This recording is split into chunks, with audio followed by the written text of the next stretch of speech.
Bonjour à tous, c'est Victor de Parlons PC, j'espère que vous allez bien. Je vais vous montrer un petit peu comment on utilise le VBA sur Microsoft PowerPoint à partir d'un Mac. Donc, il faut commencer par aller sur Microsoft PowerPoint en haut à gauche là. On clique dessus, ensuite on va sur Préférences. Une fois qu'on est là, on va dans les paramètres personnels et on clique sur Sécurité et on active toutes les macros. On est obligé de passer par l'activation de toutes les macros. Alors il faut faire attention si vous recevez un mail d'une personne que vous ne connaissez pas et qui vous donne un PowerPoint euh, et que vous avez activé les macros, eh bien ça peut déclencher un virus parce qu'il aura mis un code dans son PowerPoint pour vous attaquer. Donc quand vous recevez un mail avec une pièce jointe et que c'est un PowerPoint par exemple, eh bien déjà, première chose, vous désactivez les macros. Ok? Si c'est quelqu'un que vous connaissez, vous l'appelez, vous dites est-ce que c'est normal qu'il y ait des macros?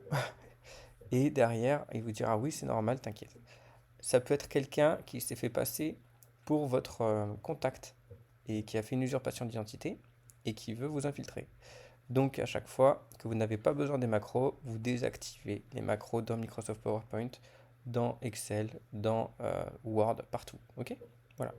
Donc nous, on va créer un document avec une macro. Et la macro, c'est du VBA. Donc là, on l'a activé. Ok. Maintenant, qu'est-ce qu'on fait?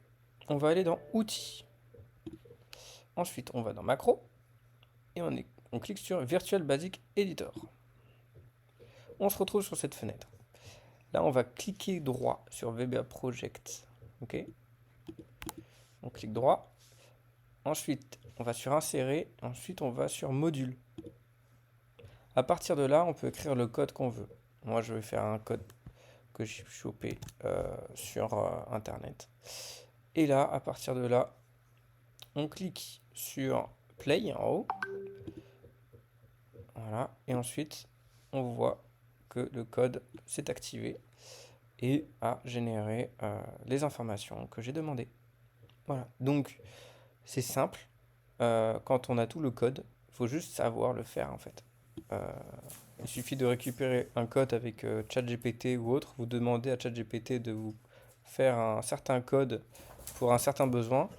Et ensuite, vous l'indiquez dans le module.